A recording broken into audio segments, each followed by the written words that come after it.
ఈ వీడియో చూశాక ఎన్ని రోజులు మనకి ఇంత చిన్న విషయం తెలియక మనం ఎంత ఇబ్బంది పడ్డామో అని మీరే అంటారు. ఒక గిన్నెలో 1/2 కప్ అయితే మైదా పిండి వేస్తున్నా. ఇది జల్లించుకున్న మైదా పిండి. ఈ పిండిని మొత్తం ఈ కప్పులో వేసేస్తున్నా. కొంచెం పెద్దగా ఉండే గిన్నెలో వేసేస్తున్నా. 1/2 కప్పు మైదా పిండికి 1 కప్పు నీళ్లు వేస్తున్నా. కొద్దిగా సాల్ట్ వేస్తున్నా. 1 స్పూన్ నూనె వేస్తున్నా. నూనె వేసాక ఉండలు లేకుండా మొత్తం కలుపుకోవాలి. పిండిని ఉండలు లేకుండా నిదానంగా కలుపుకోవాలి. 1-2 నిమిషాల పాటు కలుపుకుంటే సరిపోతుంది.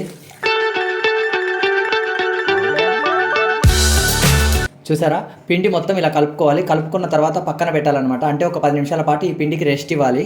ఒక గిన్నె తీసుకొని గిన్నెలో కప్పు ఉల్లిపాయలు వేస్తున్నా. సన్నగా తరిగిన ఉల్లిపాయలు వేసుకుంటున్నా. అలాగే ఒక క్యారెట్ని చిన్న ముక్కలుగా కట్ చేసుకున్నా. క్యారెట్ని కూడా వేసేస్తున్నా. కొద్దిగా కొత్తిమీర తరుగు, పచ్చిమిర్చిని కూడా చిన్న ముక్కలుగా కట్ చేసుకున్నా. పచ్చిమిర్చిని కూడా వేసేస్తున్నా. ఇందులో టేస్ట్కి సరిపడంత సాల్ట్ వేసుకోవాలి. కచ్చా పచ్చాగా మిక్సీ పట్టిన ధనియాలు అనమాట. ఈ ధనియాల పొడిని ఇందులో వేసేస్తున్నా. ఇందులో కొద్దిగా చాట్ మసాలా వేస్తున్నా. ఇప్పుడు దీన్ని మొత్తం కలుపుకుందాం మనము. ఇందులో కొద్దిగా కారపొడి వేస్తున్నా. ఎందుకంటే నేను వేసిన పచ్చిమిర్చి సరిపోదేమో అని డౌట్ తోటి వేస్తున్నా. పచ్చిమిర్చి ఎక్కువ వేసుకుంటే మాత్రం కారపొడి అవసరం లేదు. స్టఫింగ్ అయితే రెడీ అయిపోయింది. ఇలా రెడీ చేసుకుని స్టఫింగ్ అయితే పక్కన పెట్టేసుకుంటున్నా. స్టవ్ వెలిగించి స్టవ్ పైన గిన్నె పెట్టుకొని గిన్నెలో కొద్దిగా నీళ్లు వేసుకొని ఈ నీళ్ళని బాగా మరగనివ్వాలి. పిండిని మళ్ళీ ఒక్కసారి మొత్తం కలుపుకుంటున్నా. చూసుకోవాలి, పిండిని అయితే ఖచ్చితంగా ఉండలు లేకుండా చూసుకోండి. చూసారా, పిండి ఇలా ఉండాలన్నమాట. ఇప్పుడు నాన్ స్టిక్ పెనం అయితే ఒకటి తీసుకున్నాను. మనం కలిపి పెట్టుకున్న పిండి ఉంది కదా, అది ఒక 3 స్పూన్లు అయితే వేస్తున్నాయి ఈ పెనంలో. చూసారా, 2 వేసాను. 3 స్పూన్లు వేసేసిన.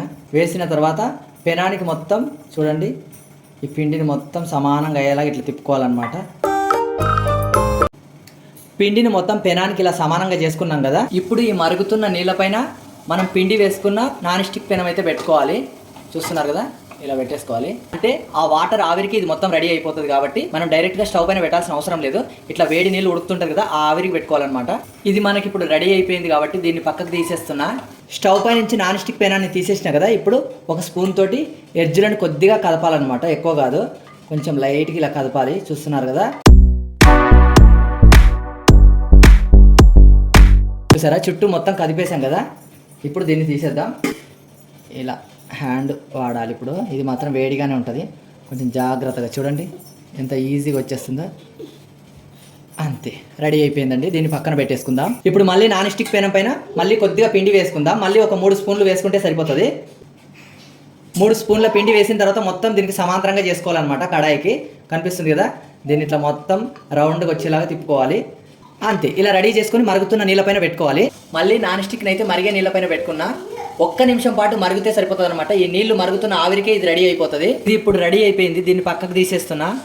మరిగే నీళ్ళపై నుంచి తీసాం కదా, ఇది పక్కన పెట్టుకొని ఒకసారి స్పూన్తో చుట్టూ మళ్ళీ ఒకసారి కదుపుకోవాలి. చూస్తున్నారు కదా, అంతే. చుట్టూ కదిపిన తర్వాత కొంచెం ఇలా తీయగానే అలా వచ్చేస్తుంది అనమాట. చాలా ఈజీ ప్రాసెస్లో తయారు చేసుకోవచ్చు. అంతే, వీటిని పక్కన పెట్టేసుకుంటున్నా. చూసారా, అన్నింటినీ ఇదే విధంగా రెడీ చేసుకోవాలి. నేనైతే ఒక 6 షీట్స్ అయితే రెడీ చేసుకున్నాను. చాలా ఈజీ పద్ధతిలో రెడీ చేసుకోవచ్చు. అన్ని షీట్స్ పక్కన పెట్టుకొని 2 షీట్స్ అయితే రెడీ పెట్టుకున్నా. ఎందుకంటే మనం స్టఫింగ్ చేసుకుందాం కాబట్టి. మనం స్టఫింగ్ రెడీ చేసుకున్నాం కదా, దీంట్లోకి స్టఫింగ్ అయితే పెట్టేస్తున్నా. మరీ ఎక్కువ పెట్టుకోకుండా కొంచెమే పెట్టుకోవాలి స్టఫింగ్ అయితే. స్టఫింగ్ పెట్టిన తర్వాత కొద్దిగా బటర్ అయితే పెట్టేస్తున్నా ఇందులో. దీన్ని ఇప్పుడు 2 సైడ్లో ఫోల్డ్ చేద్దాం మనము.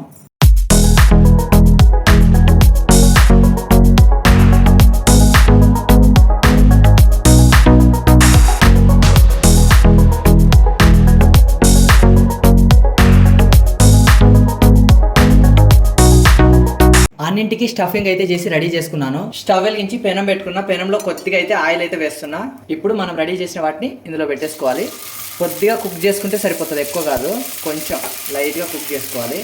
2 సైడ్లో కొద్దిగా కాల్చుకుంటే సరిపోతుంది అనమాట, ఎక్కువ కాదు, లైట్గా. చూసారా, అంతే కాల్చుకుంటే సరిపోతుంది. దీన్ని కూడా రివర్స్ తిప్పుదాం. అంతే, ఇప్పుడు రెడీ అయిపోయినాయి. వీటిని పక్కకు తీసేస్తున్నా. ఒక ప్లేట్లో పెట్టేసుకుందాం.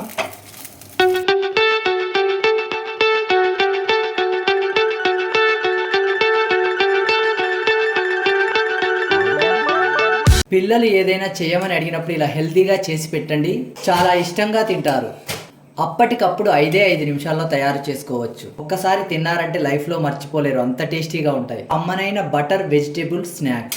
కమ్మనైన వెజిటబుల్ స్నాక్ మీరు కూడా తప్పకుండా ట్రై చేయండి. టేస్ట్ మాత్రం సూపర్గా ఉంటుంది.